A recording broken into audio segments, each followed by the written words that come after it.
Commence with the name of Almighty, who is the most compassionate and the most merciful. This is Miss Sidra Kashif, ESL and IELTS instructor at MSK Linguistics Center from Karachi, Pakistan.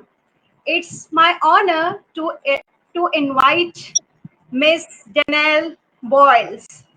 She is one of the renowned personality on international level as an artist, writer, author, and holistic practitioner. We are going to discuss about the topic multilingual journeys, spoken English, challenges, and empowerment. I hope this live stream is going to be really fruitful to you if you watch it till the end. So let's be connected. Hello, ma'am. How are you? Yes. Hi, good evening. I'm very well today. Thank you. It's a pleasure to join you here in conversation today. I'm very excited to dive deep into the multilingual journeys. I am really grateful that you have accepted my invitation for this live stream. Oh, well, thank you for having me. Much gratitude. Could you please introduce yourself to the audience? Yeah, sure. Absolutely. I'm Denelle Boyles of the United States, and I am in many professions. As Miss Dear Sidra had mentioned, I'm an author and an artist and a holistic practitioner, but among that, I am also an educator and a mom of 2 older boys. And we also have a plethora of animals here. We have 4 cats and a dog. That sounds great. Okay. Ma'am, I have designed few questions relevant to our topic. So if you allow me, may I ask you? Yeah, absolutely. Feel free to lead the way into our conversation. I am ready. Thank you so much. Okay. Okay. So first question is all about what are some common hurdles which people generally face when it comes to speak English as a second language? Well, this one is a pretty common one that we talk about whenever we participate in group classes and international communications. And the most common that we typically come across, in my experience as an English educator, is the first and second language difference in cultural references, and the fact that in translation, they can mean different things. When translating from first to second language, a lot can get lost in that translation back and forth.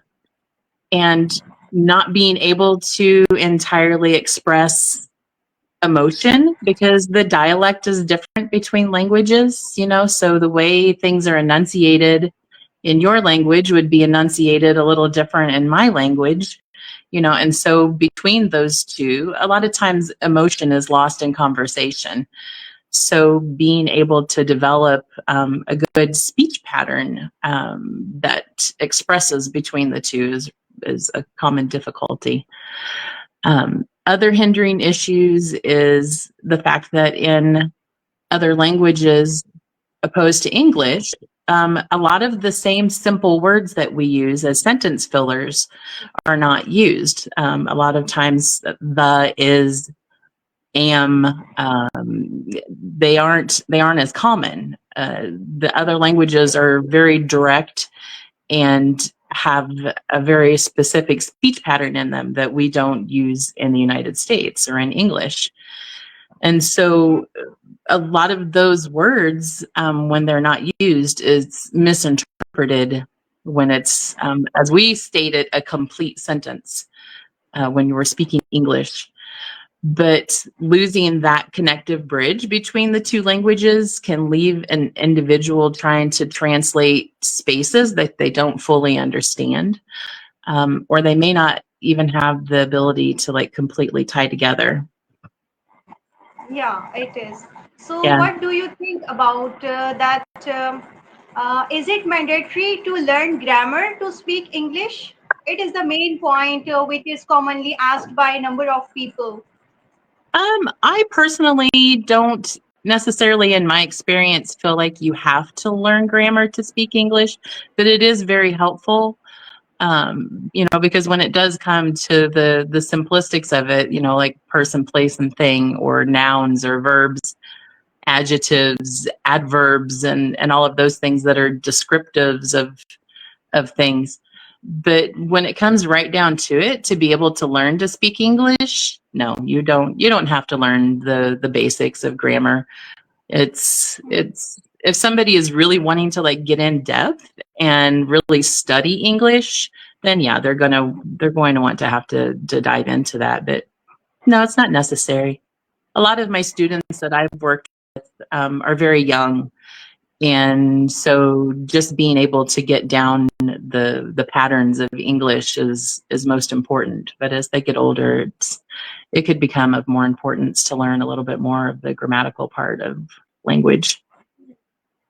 It's all about to just experience it to be confident. I think so. Yeah, to learn. And that goes with the first question of developing that speech pattern, of knowing the way to format sentences. Because a lot of times, say, like, I lived in Israel when I was younger, and so I was very submerged in having to learn not just the culture but the language. And the speech pattern of Hebrew is very different from English because they do not use words like the or of. They don't use sentence fillers. It's, put the dog out, or get me glass of water, or it's not, can I have a glass of water, please? So when I would speak Hebrew from an English dialect, it sounds very weird because I use the sentence fillers in between my words that makes the sentence really long, whereas like in their language they don't use all of those. Yeah. And Yeah, having confidence in how you speak. I always say speak from your belly. Anytime you're speaking, speak from the chest and the belly, so that when you project your speech pattern, you have confidence. yeah, it is. As different people are from different or various backgrounds now, Mhm. pronunciation and accent, it's totally changed. Yeah, it's very different from culture to culture. Yeah, Yeah, all it across the is. world. Yeah. Okay. Second question. How could speaking English influence to navigate someone's personality in this modern era?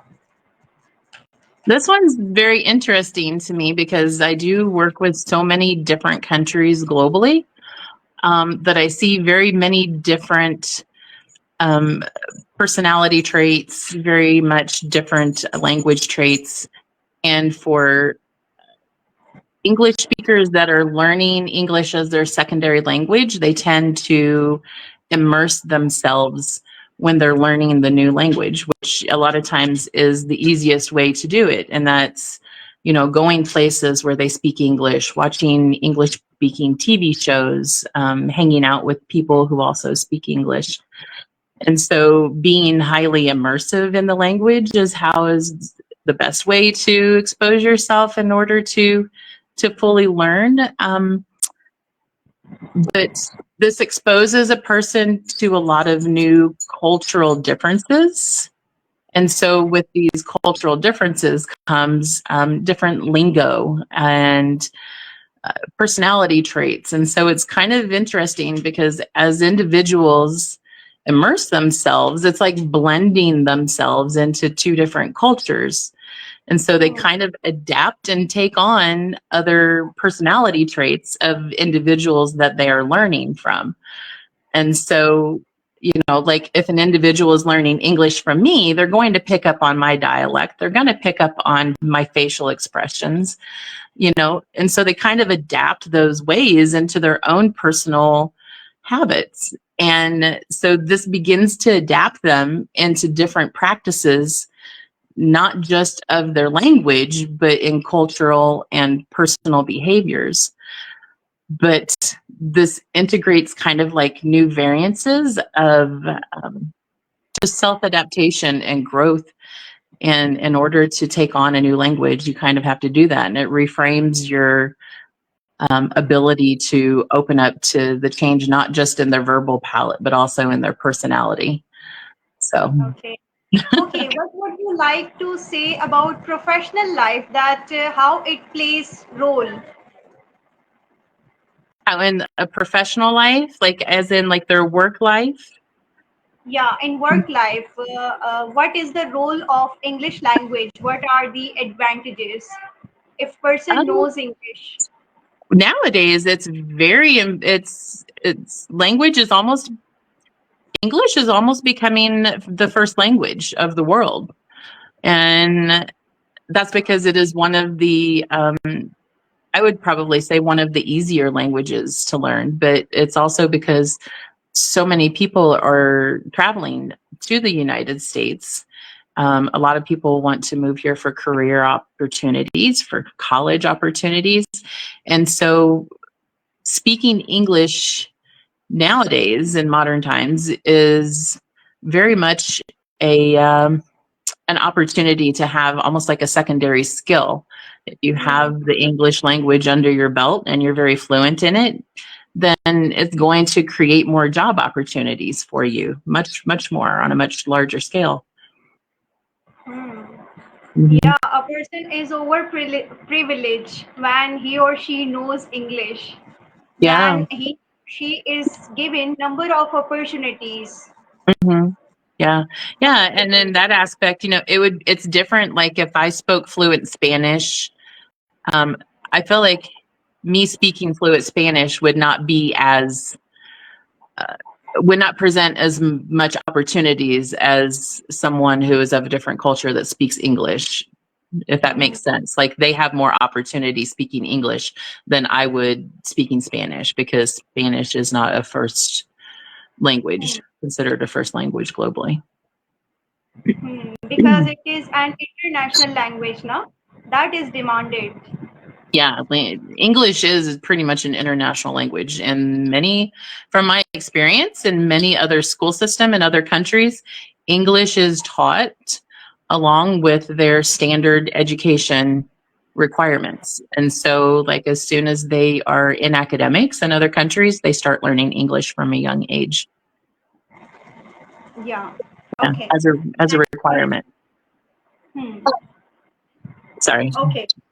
It's okay. Okay. What are some strategic ways to communicate in English with people as per cultural diversity? What should be focused or concerned for interaction? Um, when it comes to people who belong to various cultures, having a sensitivity to those cultures is most important. Hmm.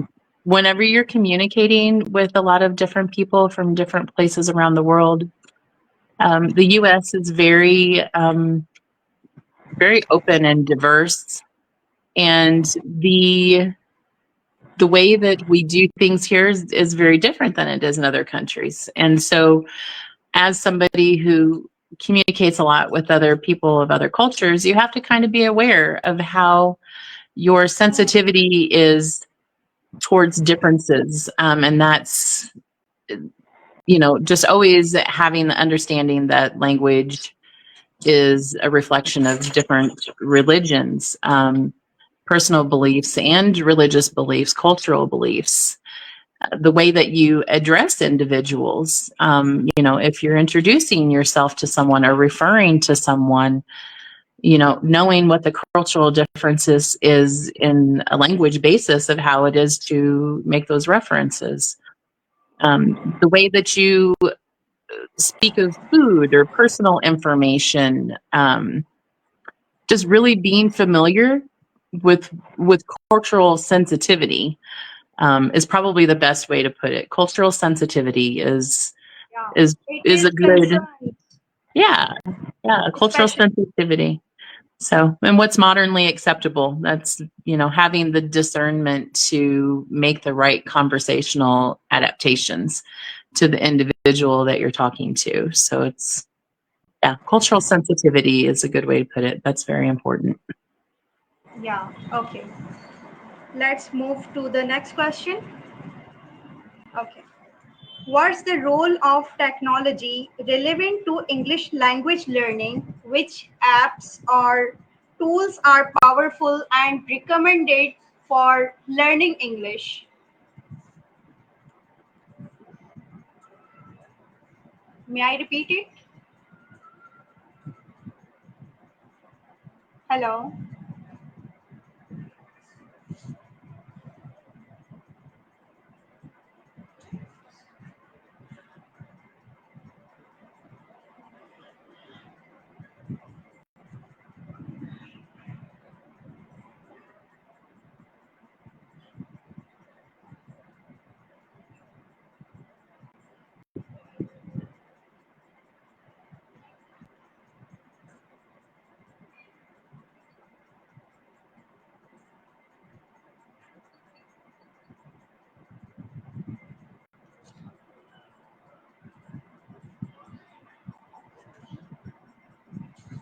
I think she has internet problem now.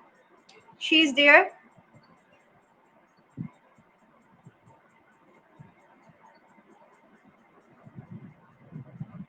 Yay, we're back. Thank you. All right, there we go. The role of technology. Technology is always keeping us on our toes. I personally, professionally, and I think globally, the importance of technology has really increased. And the reason for that is because most students that are learning foreign languages are online. As you have established an amazing in-person linguistics business. So you are in person with probably most of your students, I would guess. Do you do classes online as well? Yeah, I do. Yeah. Yeah. And do you have a classroom that's established in person also? Not right now at the No? moment, but I am Okay. just looking forward for the Yeah. place. Right now, it's all about online learning. That's wonderful. It's good because, with that said about technology and, for that very reason, most of our Hmm. students are online and in other places. And, they learn foreign languages online very openly through the TEFL courses or, I forget the other acronym for the English language courses, but it's predominantly participated in through online educators. As myself, my students are all online as well, and in other countries. But there are more developments that are starting that are like focused on like centers. Like I have friends that live in India that they teach in person as well online, but they teach students that are in the United States. So having access to technology is so very important. Technology plays a huge role in any of those kinds of courses that take place online. And, whether it's a licensed class or whether it's just an opportunity like myself that I teach a lot of free courses online through humanitarian organizations.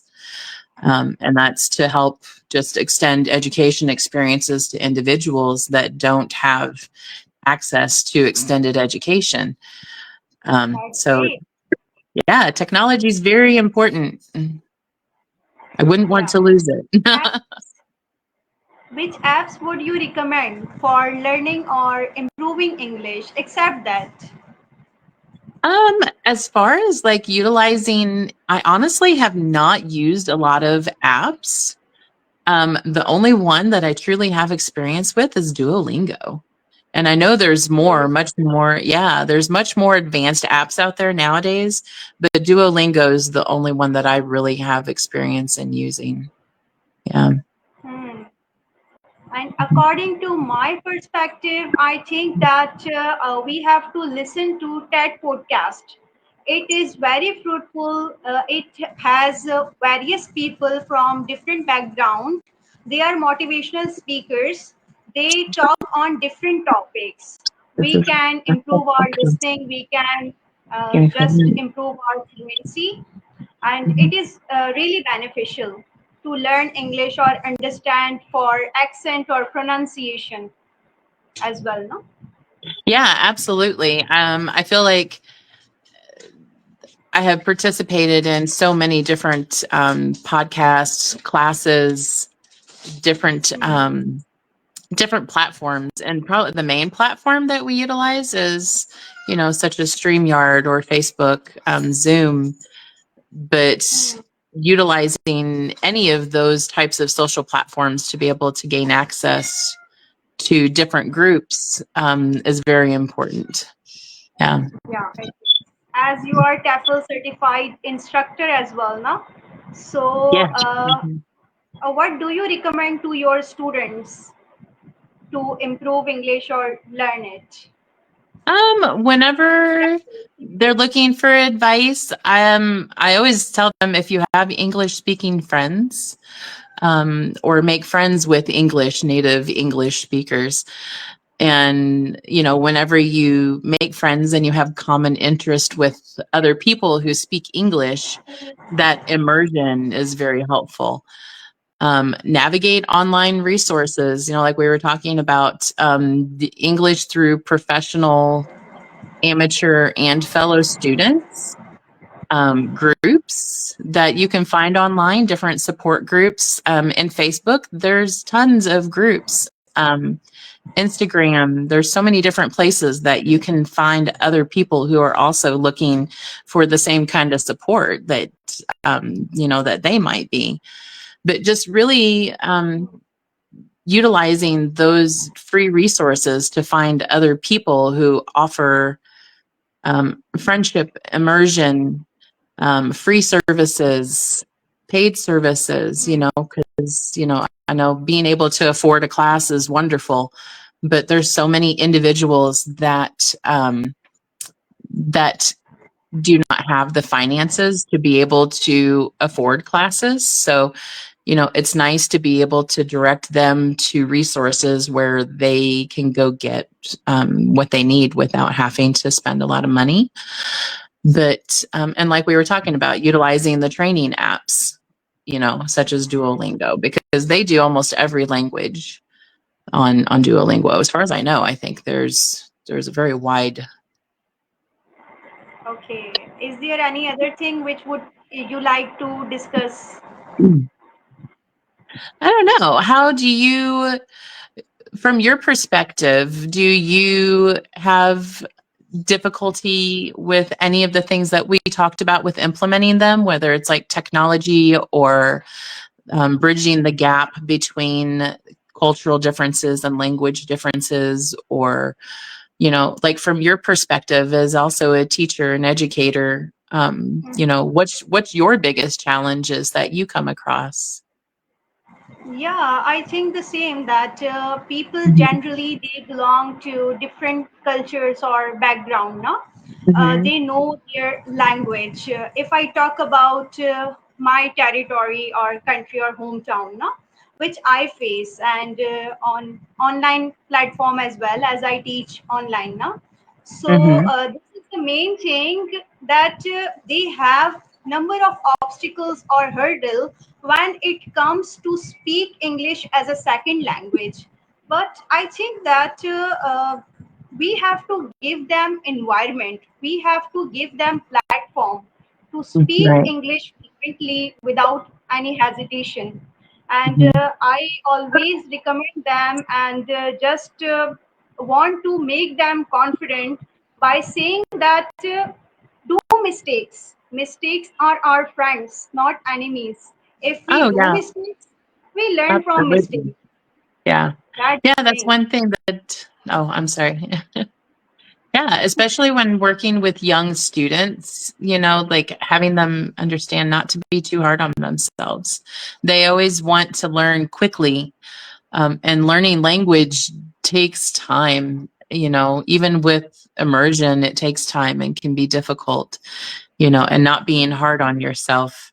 I had so many young students that, and you'll have to excuse me, one of my kitties came to visit and he's being very intrusive on my space. It's okay. He's- he keeps trying to climb in my lap. But So sweet. so many of the younger students are driven to have, you know, perfect scores, perfect performance, you know, and just being able to just kind of relax and have fun with it as well, because there's so many fun, colorful aspects to learning English. And that was one thing that I really enjoy working with younger students is, you know, things that are like the colors and different names of foods and names of places, and really learning the dialect of the language and how funny it sounds rolling off of your tongue when it's foreign to you, you know, like having fun with it and actually enjoying the learning experience is very important, especially when working with younger students. Yeah, which We have I do to work. make them enjoyable environment now, so they could also enjoy it and learn as well now. And Yeah. it is the initial stage from to learn English from the basic vocabulary, like as you mentioned, food or colors names or other objects. Yeah, absolutely. It's very important. Yeah. He's like a small child. He wants attention like a small child. But yes, I very much enjoy it, whether it's working with younger students. Most of the younger students that I work with are through humanitarian organizations, and so they're very receptive. They very much want to learn. They're very thirsty for knowledge and different experiences. So I try to make it as fun as possible whenever I do teach. And their time is also precious. We have to concern this thing as well. We Yeah. have to teach them somehow according to their capabilities. As if I talk about myself, I assume my candidates or students according to them. After one class, I design the syllabus that what to teach, how to teach. Mm-hmm. That is the main point, I think so. Yeah, it's wonderful. It's wonderful. I'm I'm very I'm very much probably with you the same. It's a very personal experience with teaching someone a foreign language and having them adapt and grow because you're working very closely with them. Yeah, Yeah. very personal Okay. experience. Okay, ma'am.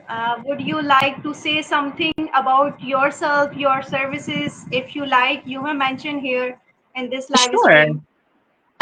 Just if anyone is ever interested in extending their education through any of the organizations I work with, you can find me on Facebook and Instagram under Denelle Boyles or Emotions and Art Healing Studios.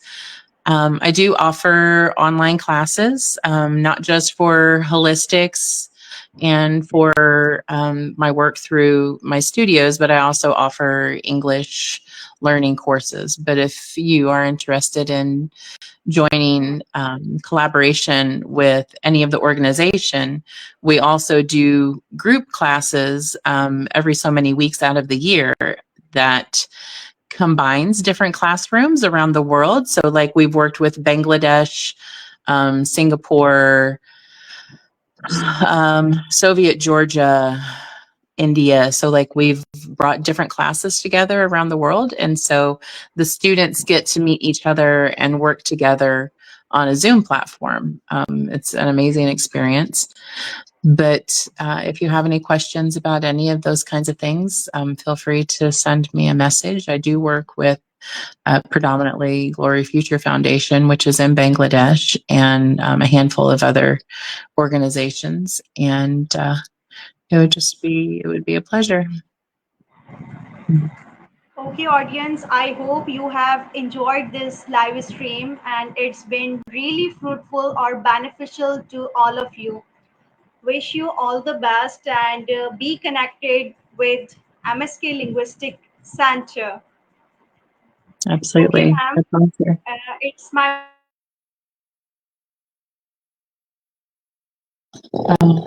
My sound is cutting out. I'm sorry. Yes. Thank you very much. Take care. yeah, it's been really nice meeting with you. Yes, I'm absolutely. My really grateful pleasure. Sorry, once again. my audio keeps cutting out. But yes, it's been a pleasure. And thank you to everyone who's joined us today. I hope that you have enjoyed the conversation, and remember to always keep learning. Okay, wish you all the best. Thank you. Take care. Take care.